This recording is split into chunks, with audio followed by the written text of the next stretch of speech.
प्रधानमंत्री नरेंद्र मोदी और राष्ट्रपति द्रौपदी मुर्मू, साथ ही साथ पश्चिम बंगाल के राज्यपाल सीबी आनंद बोस पाकिस्तानी और बांग्लादेशी हैं।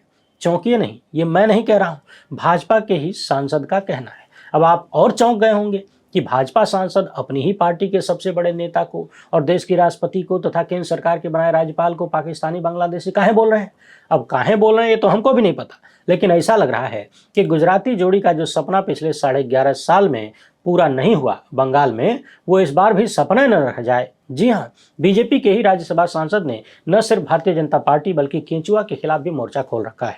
गृह मंत्री अमित शाह को लेकर भी बहुत बड़ा बयान दिया है और अपनी ही पार्टी को तगड़े से लपेट रहे हैं। उधर इलाहाबाद हाईकोर्ट ने योगी सरकार पर 20 लाख का जुर्माना ठोका है। साथ ही साथ राम राज्य के अधिकारियों को सबक सिखाते हुए एकदम ढंग से निशाने पर लिया है, यानी मनमाने बुलडोजर एक्शन को लेकर यूपी सरकार को तगड़ी सजा मिली है। अच्छा, आपको दिल्ली में हाल ही में हुआ ब्लास्ट याद है कि नहीं? याद है कि भूल गए?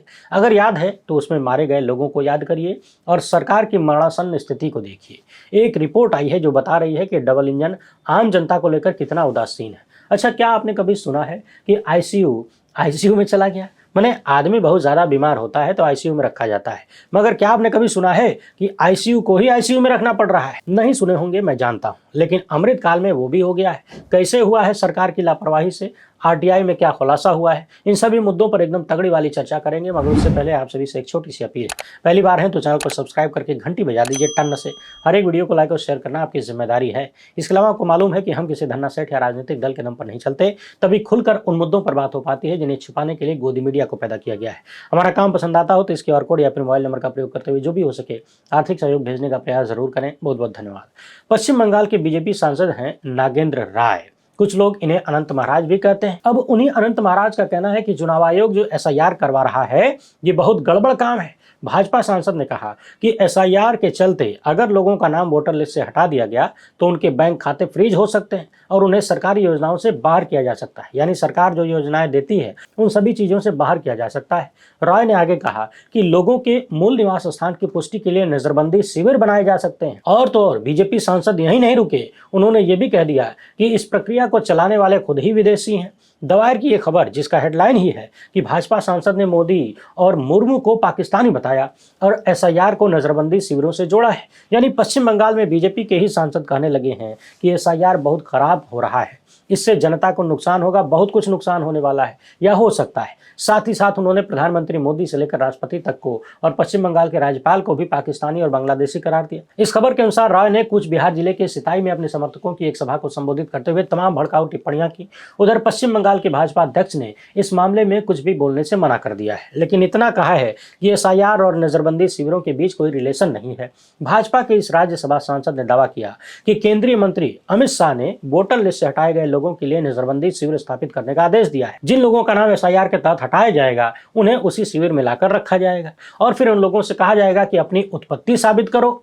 अब जब हम लोग यहीं के रहने वाले हैं तो कौन सी उत्पत्ति साबित करें? तो कुल मिलाकर बीजेपी के सांसद ने इतना रायता फैला दिया कि भाजपा की राज्य इकाई से जवाब देते नहीं बन रहा है और लोगों ने टाल दिया कि इस बारे में प्रधानमंत्री देखेंगे। वैसे बीजेपी सांसद ने जब से अपनी पार्टी और अपनी सरकार और गुजराती जोड़ी के दुलारे केंचुआ को बुरी तरह लपेटा है, SIR की प्रक्रिया को सवालों के घेरे में खड़ा किया है, तब से एक चर्चा और शुरू हो गई है कि क्या जनता के बीच SIR को लेकर इतनी नाराजगी है कि भाजपा सांसद ही जनता को खुश करने के लिए ये बातें बोल रहे हैं, या फिर वो बीजेपी से पीछा छुड़ाकर नए रास्ते की तलाश में है?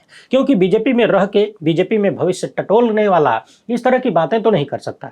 जिस SIR के दम पर कथित रूप से एक चाणक्य पश्चिम बंगाल और तमिलनाडु दोनों को बिहार की तरह जीतने का दावा कर रहे हैं, उसी SIR के बारे में ये कह देना कि जिसका नाम कट जाएगा उसको कैंप में रखा जाएगा, सरकारी योजनाओं से लोगों का नाम हटा दिया जाएगा, हटाया जा सकता है, ये कोई सामान्य चीज तो नहीं है। यदि हल्की फुल्की बात होती तो बीजेपी की राज्य इकाई जवाब भी दे देती। जवाब देते नहीं बन रहा है तो कहीं न कहीं मसला बड़ा गंभीर है। यदि जमीन पर SIR से लोग बहुत ज्यादा नाराज हैं तो भी बीजेपी के लिए खतरे की घंटी है, सपना टूटने जैसा है, और यदि बीजेपी के सांसद नाराज हैं तो पार्टी टूटने जैसी है। पश्चिम बंगाल में लगातार इस मामले को लेकर यानी SIR को लेकर सवाल उठते रहे। बाकी चुनाव संबंधी किसी भी बात को लेकर एक लाइन हमेशा याद रखिए, विपक्ष चुनाव लड़ सकता है, जनता वोट डाल सकती है, मगर चुनाव का परिणाम केंचुआ को देना है। ये 100 बातों की एक बात है उधर यूपी में रामराज की सरकार को बहुत तगड़ा झटका लगा है। गजब बेइज्जती वाला सीन हो गया है। इलाहाबाद हाईकोर्ट ने यूपी सरकार पर 20 लाख का जुर्माना ठोक दिया, हर्जाना देने के लिए कह दिया और यह भी कह दिया कि अधिकारियों से इसकी वसूली की जाए। वैसे यदि आप हमारे नियमित दर्शक हैं तो पिछले कई साल से मैंने बार बार ये सवाल उठाया कि बुलडोजर एक्शन को रोकना है, यानी उसके दुरुपयोग को रोकना है, तो सिर्फ डांट फटकार से काम नहीं चलेगा, अधिकारियों को सजा देनी पड़ेगी। क्योंकि जब अधिकारी सजा पाएंगे तो किसी नेता के बहकावे में नहीं आएंगे और यूं ही बुलडोजर नहीं चलाएंगे। अब मैं यहाँ बिल्कुल दावा नहीं कर रहा कि मैं जो पिछले कई साल से दोहरा रहा हूँ वैसा ही काम अब अदालतों में होने लगा है। बहरहाल बुराई रुकनी चाहिए, चाहे जैसे भी रुके। इलाहाबाद हाईकोर्ट की लखनऊ खंडपीठ ने 20 लाख का जुर्माना इसलिए ठोका क्योंकि एक तरफा कार्रवाई की गई। यूपी सरकार के अधिकारियों द्वारा अवैध ध्वस्तीकरण किया गया, यानी बुलडोजर चलाया गया और पीड़ित को सुनवाई का अवसर भी नहीं दिया गया। राजस्व के रिकॉर्ड में मनमाने ढंग से संशोधन हुआ, ये सारे आरोप थे। साथ ही साथ अदालत ने राजस्व के अधिकारियों की कार्रवाई को विधि के शासन की जानबूझकर अवहेलना करार दिया, यानी अधिकारियों ने बदमाशी की है। इसके बाद अदालत को यूपी सरकार को निर्देश देना पड़ा कि ये जो 20 लाख का जुर्माना लगा है ना, ये उन्हीं अधिकारियों से वसूला जाए। दरअसल ये पूरा मामला रायबरेली जिले के देवानंदपुर गांव का है, जहां याचिकाकर्ता ने फरवरी 2021 में रजिस्टर्ड बैनामा से जमीन खरीदा, खारिज दाखिल भी करवाया। मालिकाना हक के पक्ष में 1975 की डिक्री भी है, मगर अधिकारियों ने इसे नजरअंदाज कर दिया और मार्च 2025 में बुलडोजर चला दिया गया। अब इस मामले में कोर्ट ने साफ साफ कहा है कि धारा 38 का इस्तेमाल स्वामित्व तय करने के लिए नहीं हो सकता। यह सिर्फ रिकॉर्ड की गलती सुधार वाली धारा है और कोर्ट ने यहां तक कह दिया कि अगर मान भी लें कि जमीन ग्राम सभा की है, तब भी बेदखली की प्रक्रिया धारा 67 के तहत नोटिस और सुनवाई के साथ होती है। सीधे तोड़फोड़ कर देना यानी बुलडोजर चलाने की शक्ति सरकार के पास नहीं थी। साथ ही साथ अदालत ने सुप्रीम कोर्ट के डिमोलिशन गाइडलाइन 2024 का भी हवाला दिया और कहा कि यहां कारण बताओ नोटिस प्रक्रिया का सीधे सीधे उल्लंघन हुआ है। कोर्ट ने आदेश दिया कि 2 सप्ताह में जमीन का कब्जा याचिकाकर्ता को लौटा दिया जाए, साथ ही साथ 20 लाख का हर्जाना 2 महीने के भीतर दिया जाए। और सबसे महत्वपूर्ण बात, ये जो हर्जाना है 20 लाख का, ये जिम्मेदार अधिकारियों से ही वसूल कर देना है। इस पूरे मामले की जांच अपर मुख्य सचिव स्तर के अधिकारी से ही कराई जाए। और तो और जो सबसे महत्वपूर्ण बात कोर्ट ने कहा वो ये कि राज्य सरकार के राजस्व के अधिकारियों को संपत्ति के अधिकार और कानूनी प्रक्रिया पर ट्रेनिंग दिया जाए। यानी कोर्ट को यह बात समझ में आई है कि यूपी सरकार के अधिकारियों को नियम और कानून, लोगों के अधिकार के बारे में मालूम नहीं है। अधिकारियों को पता ही नहीं है कि वो क्या कर सकते हैं, क्या नहीं कर सकते हैं, क्या कानून के दायरे में है, क्या कानून के दायरे से बाहर है। यानी उन्होंने अपने आप को सर्वे सर्वा मान लिया है। जब चाहो जहां चाहो बुलडोजर चला दो। मानो जिनके यहाँ बुलडोजर चला रहे हैं वो भारत के नागरिक नहीं है बल्कि भेड़ बकरी है और ये लोग खुद को राजा समझ बैठे हैं। हाई कोर्ट ने साफ साफ कहा कि ये जो बुलडोजर वाली कार्रवाई हुई है, ये रूल ऑफ लॉ की जानबूझकर अवहेलना की गई। यानी गलती से हुई गलती नहीं है, ये जानबूझकर किया गया कृत्य है। इस मामले में सुनवाई सिंगल बेंच में जस्टिस आलोक माथुर ने किया। याचिकाकर्ता थी सावित्री सोनकर। वैसे समझने वाली बात यह भी है कि अदालत ने डांट फटकार लगाया, 20 लाख का हर्जाना जिम्मेदार अधिकारियों से वसूलने का आदेश दे दिया, मगर इसके साथ साथ इस तरह से जानबूझकर विधि के शासन के खिलाफ काम करने वालों को कुछ कठोर सजा भी दी जानी चाहिए। क्योंकि समझा जा सकता है जिन अधिकारियों ने कानून का मखौल उड़ाया है, हो सकता है उन्होंने यूं ही ये काम न किया हो, किसी प्रभाव में किया हो। आखिर मुफ्त में कोई अधिकारी कानून की ऐसी तैसी क्यों करेगा? तो हर्जाना वसूली के साथ साथ जानबूझकर कानून की अवहेलना करने वालों को अन्य तरह की सजा भी दी जानी चाहिए, ताकि आगे से ये लोग किसी के अधिकार को लूटने से पहले अपनी नौकरी और अपने भविष्य के बारे में भी सोचें, डरें, विधि के शासन को बनाए रखें और अपने आप को जनता का सेवक की बजाय जनता का शोषक न बनाने दें। मगर कुल मिलाकर समझने वाली बात यह है कि क्या यह गलती सिर्फ कुछ अधिकारियों की है या फिर अधिकारियों को मनमाने ढंग से बुलडोजर चलाने की शक्ति कहीं और से मिल रही है? हालांकि इसका जवाब आप सबके पास है। भाजपाई सरकारों में किस तरीके से बुलडोजर विनाश का प्रतीक बन गया है, सजा देने का प्रतीक बन गया है, ये सबको पता है। जिन लोगों की राजनीतिक अभिलाषा को पूरा करने के लिए अधिकारी मनमाने ढंग से बुलडोजर का दुरुपयोग कर रहे हैं, उन लोगों पर लगाम लगाने का जरिया ये अधिकारी ही है। जब इन पर हर्जाना वसूली और जेल जुर्माना होगा तो ये दूसरों की राजनीति चमकाने के चक्कर में अपना भविष्य नहीं बिगाड़ेंगे। बहरहाल थोड़ी देर पहले मैंने आपसे पूछा था कि क्या आपने कभी सुना है आईसीयू में चला जाए? नहीं सुना है ना? तो देख लीजिए किस तरीके से आईसीयू का हाल आईसीयू में जाने वाला हो गया है या फिर चला गया है। आरटीआई एक्टिविस्ट हैं सुरेंद्र पांडे, उन्होंने एक्स पर जो जानकारी साझा किया है उसके अनुसार देवघर में एक एम्स बना हुआ है। यहाँ पर कुल 80 बेड आईसीयू के स्वीकृत हैं, लेकिन केवल 10 ही संचालित हैं और तो और सीसीयू अब तक शुरू ही नहीं हुआ है। यहाँ आईसीयू में तमाम स्टाफ के बारे में भी बताया गया है और इन सारी जानकारी से पता चलता है कि जहां पर 80 बेड की संख्या अप्रूव्ड है, केवल 10 ही चल रहे हैं।